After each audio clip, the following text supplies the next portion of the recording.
Hello, இன்னைக்கு positive thinking, நேர்மறையாக யோசிக்கிறது. எல்லா சிச்சுவேஷன்லையும் எவ்வளோ பெரிய நெகட்டிவான சிச்சுவேஷனாக இருந்தாலும் பரவாயில்ல, உங்களுக்கு எதிராக இருக்கிறது எவ்வளோ பெரிய நெகட்டிவிட்டி உள்ள வச்சிருக்க ஆளாக இருந்தாலும் பரவாயில்ல, எல்லா இடங்கள்லையும் எல்லார்கிட்டையும் எப்படி இந்த பாசிட்டிவிட்டியை மட்டும் செலுத்துறது, எப்படி இந்த பாசிட்டிவிட்டியில் மட்டும் ஃபோக்கஸ் பண்ணுறது அப்படிங்கிறத இந்த வீடியோவில் பார்க்கலாம்.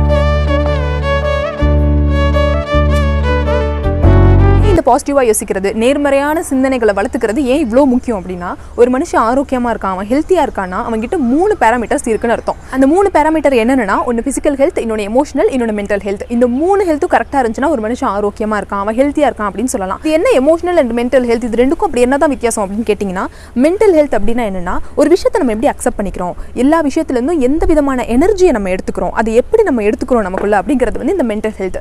எமோஷனல் ஹெல்த்னா என்னென்னா, நம்ம அப்சர்வ் பண்ணியிருக்கோம் இல்லையா, ஒரு விஷயத்துலேருந்து ஒரு எனர்ஜியை நம்ம அப்சர்வ் பண்ணியிருப்போம். ஒரு சந்தோஷமாக இருக்கலாம், கஷ்டமாக இருக்கலாம், ஏதாவது ஒரு எனர்ஜியை வந்து ஒரு விஷயத்துல இருந்தோ ஒரு மனுஷன்லேருந்தோ நம்ம அப்சர்வ் பண்ணி வச்சிருப்போம்.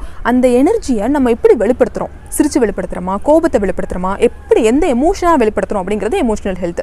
இந்த மென்டல் அண்ட் எமோஷனல் ஹெல்த் ரெண்டும் சரிசமமாக இருக்குது, ரெண்டும் ஒரு ஒருங்கிணைந்து கரெக்டாக இருக்குது, நேர்மறையாக இருக்குது அப்படின்னா நம்ம ஃபிசிக்கல் ஹெல்த்தும் கரெக்டாக இருக்கும். நம்ம ஃபிசிக்கல் ஹெல்த் ஒரு பாசிட்டிவிட்டியோட ஒரு எனர்ஜெட்டிக்காகவே நம்ம இருப்போம். இந்த 2 ஹெல்த்தையும் நம்ம எப்படி மேனேஜ் பண்ணணும், எப்படி சரிசமமாக நிற்க வைக்கணும் அப்படின்னா இந்த பாசிட்டிவ் திங்கிங்கில் எப்போ நீங்கள் கான்சென்ட்ரேட் பண்ணுறீங்களோ அப்போ இந்த மென்டல் எமோஷனல் 2 ஹெல்த்துமே உங்களுக்கு சரிசமமாக இருக்கும், 2 ஒருங்கிணைஞ்சு வேலை பார்க்கும். அப்போ இந்த ஃபிசிக்கல் ஹெல்த் உங்களுக்கு வேறு லெவலில் வந்து இம்ப்ரூவ் ஆகிறது உங்களால் பார்க்க முடியும். ஸோ பாசிட்டிவ் திங்கிங் தான் இந்த 3 ஹெல்த்துக்குமே இருக்க ஒரே ஆணிவேர். சில பேர் வந்து சொல்லுவாங்க, என்னால் பாசிட்டிவாக யோசிக்கவே முடியாது, என் லைஃப்பில் நான் இப்படி பாசிட்டிவாக நேர்மறையாக இதை நான் யோசிச்சிருக்கேன் அப்படின்னு சொல்கிறதுக்கு எதுவுமே கிடையாது அப்படின்னு சொல்லுவாங்க. பட் உண்மையை சொல்லணும்னா நம்ம எல்லாருக்குள்ளேயும் பாசிட்டிவிட்டி, நேர்மறையான சிந்தனைன்னு ஒன்று இருக்குது, அது நமக்கே தெரியாது. ஃபார் எக்ஸாம்பிள், நீங்கள் ஒரு சைக்கிளிங் பண்ணிட்டு இருக்கீங்கன்னு வச்சுக்கோங்களேன், வழி மாதிரி வேறு வழியில் போயிடுறீங்கன்னு வச்சுக்கோங்களேன், ரொம்ப தூரம் போனதுக்கப்புறம் தெரியுதோ தப்பான வழியில் வந்துட்டோம் அப்படின்னு, உடனே என்ன பண்ணுவீங்க, இவ்வளோ நேரம் நான் ட்ராவல் பண்ணி வந்தேன், என்னோட டைம் எனர்ஜி எல்லாமே வேஸ்ட் ஆயிடுச்சு அப்படின்னு சொல்லி அங்கேயே எழுதிட்டு இங்கே நான் சமாதியாக போகிறேன், இதுக்கப்புறம் எனக்கு லைஃப் இல்லை, இவ்வளோ தான் என்னோட முடிஞ்சு அப்படின்னு நினைப்பீங்களா? இல்லை, அங்கே இருக்க யார்ட்டையாவது கேட்டு அந்த வழிக்கு எப்படி போகணும்னு சொல்லி எப்படியாவது கண்டுபிடிச்சி அங்கே போயிடுவோம். இதுதான் பாசிட்டிவ் திங்கிங். என்னால் திரும்ப அந்த வழிக்கு போக முடியும், திரும்ப நான் அந்த வழிக்கு போகணும்னு சொல்லி எப்படியாவது கேட்டு போயிடுறோம். இந்த பெரிய பெரிய விஷயங்களில் இப்படி பாசிட்டிவிட்டியை நமக்கே தெரியாமல் செலுத்துகிற நம்ம சின்ன சின்ன விஷயங்கள், டைனி விஷயங்களில் வந்து பாசிட்டிவிட்டியை செலுத்த வரத்துறோம். என்கிட்ட பாசிட்டிவிட்டி இல்லைன்னு நினச்சிக்கிறோம். பட் உண்மையாலுமே நமக்குள்ளே நம்ம எல்லாருக்குள்ளேயும் பாசிட்டிவிட்டி அப்படிங்கிற ட்ரெஷர் வந்து இருந்துகிட்டே தான் இருக்குது. அது நமக்கே தெரியாமல் பெரிய பெரிய விஷயங்களில் மட்டும் நம்ம செலுத்திட்டு இருக்கோம். எப்போ இந்த சின்ன சின்ன விஷயங்கள், எப்போ இந்த ஃபைன் டியூன் பண்ண விஷயங்களில் நீங்கள் பாசிட்டிவிட்டியை செலுத்துறீங்களோ அப்போ உங்களுக்கு தெரியும் நான் ஒரு பாசிட்டிவான ஆள் அப்படிங்கிறது. ஓகே, அப்போ இந்த சின்ன சின்ன விஷயங்கள், இந்த நெகட்டிவான சிச்சுவேஷன்ஸ், நெகட்டிவான சினாரியோஸில் எப்படி நான் நேர்மறையாக யோசிக்கணும், எப்படி என்னோட பாசிட்டிவ் திங்கிங்கை வந்து இம்ப்ரூவ் பண்ணிக்கிறோம் அப்படிங்கிறது இந்த வீடியோவில் பார்க்கலாம். முதல் ஸ்டெப் என்னன்னா, இந்த நெகட்டிவான தாட்ஸ், இந்த நெகட்டிவான சிந்தனைகள், இது எல்லாமே உங்களுக்கு எதை பற்றி யோசிக்கும் போது வருது அப்படிங்கிறத கண்டுபிடிக்கிறது தான். இது ரொம்ப ரொம்ப ரொம்ப முக்கியம். ஏன்னா சில பேர் வந்து நான் ரொம்ப நெகட்டிவான ஆள், எனக்குள்ள பாசிட்டிவிட்டின்னு ஒன்று இல்லவே இல்லை அப்படின்னு சொல்லிட்டு இருப்பாங்க. ஆனால் ஒரு சிச்சுவேஷன், ஒரு பர்டிகுலர் ஆள், ஒரு பர்டிகுலர் விஷயத்தை யோசிக்கும் போது தான் நமக்கு இந்த நெகட்டிவிட்டி வந்து அதிகமாக வரும். யாராவது ஒருத்தர் பேசும்போது தான் அந்த நெகட்டிவிட்டி நமக்கு அதிகமாக கிடைக்கும். அந்த பர்டிகுலர் கம்யூனிகேஷன் மூலமாக தான் நமக்கு ஃபுல் நெகட்டிவிட்டியும் கிடைச்சிருக்கும்.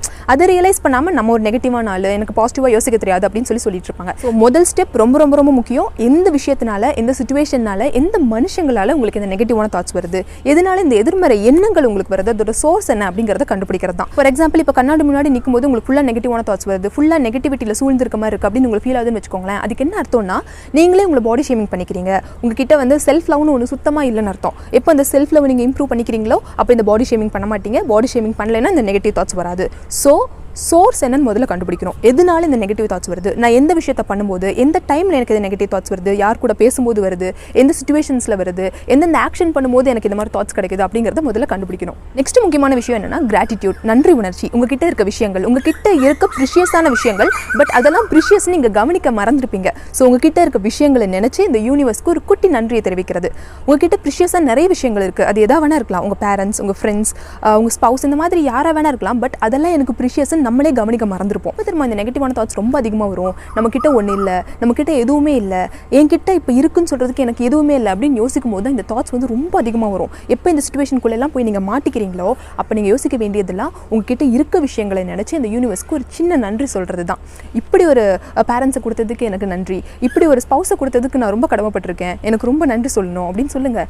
இப்படி ஒரு ஃப்ரெண்ட்ஸை கொடுத்ததுக்கு, இப்படி ஒரு செட் ஆஃப் பீப்புள் என்னை சுற்றி இருக்கிறதுக்கு வந்து நான் ரொம்ப கடமைப்பட்டிருக்கேன் அப்படின்னு சின்ன சின்ன விஷயங்கள், but at the the same time ரொம்ப ப்ரிஷியஸான விஷயங்களை நினச்சி நீங்கள் பெருமைப்படணும், இந்த யூனிவர்ஸ்க்கு நன்றி சொல்லிக்கணும். அப்படி சொல்லும்போது உங்களுக்கு ஒரு விஷயம் புரியும், உங்ககிட்ட எதுவுமே இல்லாமல் இல்லை, உங்ககிட்ட எல்லாமே இருக்குது. நிறைய பேர் ஏங்குற விஷயம் உங்ககிட்ட இருக்குன்னு சொல்லி அப்போ உங்களுக்கு புரிய ஆரம்பிக்கும். இதை தான் வந்து ஆப்டிமிஸ்டிக் வியூன்னு சொல்லுவாங்க. ஒரு கப்பில் வந்து ஹாஃப் கப் தான் தண்ணி இருக்குது, இன்னொரு பாதி வந்து காலியாக இருக்குன்னு வச்சுக்கோங்களேன். யார் வந்து அந்த காலியாக இருக்கிறத பார்த்து அழுதுகிட்டே இருக்காங்களோ, காலியாக இருக்குது என்கிட்ட எதுவுமே இல்லையா, அது எதுவுமே இல்லைன்னு சொல்லி அதை பார்த்து அழுதுகிட்டே இருக்காங்களோ அவங்க வந்து பெசிமிஸ்டிக்னு சொல்லுவாங்க.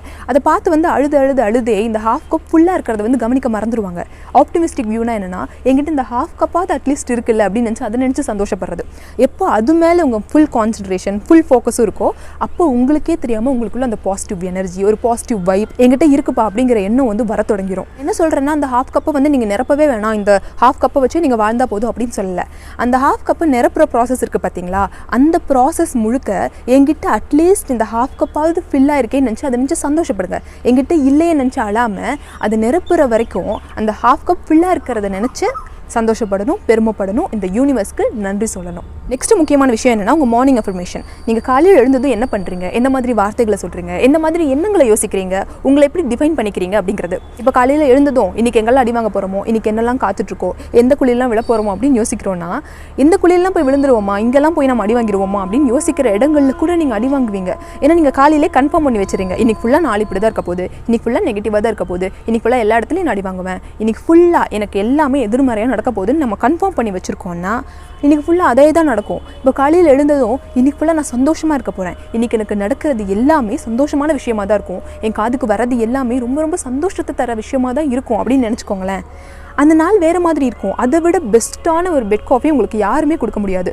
ஸோ காலையில் எழுந்ததும் நீங்கள் என்ன மாதிரி வார்த்தைகளை சொல்லிக்கிறீங்க, எந்த மாதிரி உங்களை டிஃபைன் பண்ணிக்கிறீங்க, உங்களை நீங்கள் என்னவா நினைக்கிறீங்க, எந்த மாதிரியான தாட்ஸை வந்து உங்கள் மேலே செலுத்துக்கிறீங்களோ அன்றைக்கி ஃபுல்லாக அப்படி தான் இருக்கும். எப்படி ஒரு புத்தகத்துக்கு வந்து இன்ட்ரோ ரொம்ப ரொம்ப ரொம்ப முக்கியமோ அதே மாதிரி நம்மளோட ஒவ்வொரு டேஸ்க்கும் நீங்கள் காலையில் சொல்கிற வார்த்தைங்க, உங்கள் எண்ணங்கள் ரொம்ப ரொம்ப முக்கியம். இதை வேணால் டெஸ்ட் பண்ணி பாருங்கள். ஒரு நாள் காலையில் எழுந்ததும் இந்த மாதிரியான வார்த்தைகளை, நான் சந்தோஷமாக இருக்க போகிறேன், நான் ரொம்ப உற்சாகமாக இருக்க போகிறேன் அப்படின்னு பாசிட்டிவான வார்த்தைகளை சொல்லி அந்த நாளை ஆரம்பிக்கும் போது அந்த நாள் வேறு ஆங்கிளில் நமக்கு தெரியும். ஸோ மார்னிங் அஃபர்மேஷன் ரொம்ப ரொம்ப ரொம்ப முக்கியம். உங்கள் கண்கள் வந்து பார்க்குற எல்லாத்தையும் பார்க்கும், பாரபட்சம் இல்லாமல் எல்லாத்தையும் கவனிக்கும். ஆனால் அதுலேருந்து உங்களுக்கு தேவையான விஷயங்கள், உங்களுக்கு எது வேணுமோ அதை பிரித்து எடுத்துக்க போகிறது உங்கள் மைண்டு தான். ஸோ உங்கள் மைண்டை வந்து இந்த பாசிட்டிவான விஷயங்களை மட்டும் பொறுக்கி எடுத்துக்கோ அப்படின்னு ப்ராக்டிஸ் பண்ணி வச்சுருந்தீங்கன்னா உங்களுக்கு கிடைக்கிறது எல்லாமே பாசிட்டிவான விஷயமா இருக்கும். பாசிட்டிவிட்டி மட்டும்தான் உங்களுக்குள்ளே வந்துட்டு போகும். You want to experience love, peace, gratitude, இந்த மாதிரி நல்ல நல்ல வார்த்தைகள்லாம் நீங்கள் எக்ஸ்பீரியன்ஸ் பண்ணி பார்க்கணும், அதில் போய் வாழ்ந்து பார்க்கணும்னு நினைக்கிறீங்கன்னா ஒன்று தான் பண்ணணும், பாசிட்டிவான திங்கிங், பாசிட்டிவிட்டி வந்து அதிகப்படுத்திக்கணும். உங்களை சுற்றி நீங்கள் நினைக்கிற எண்ணங்கள், நீங்கள் பேசுகிற வார்த்தைகள், இது எல்லாத்துலேயுமே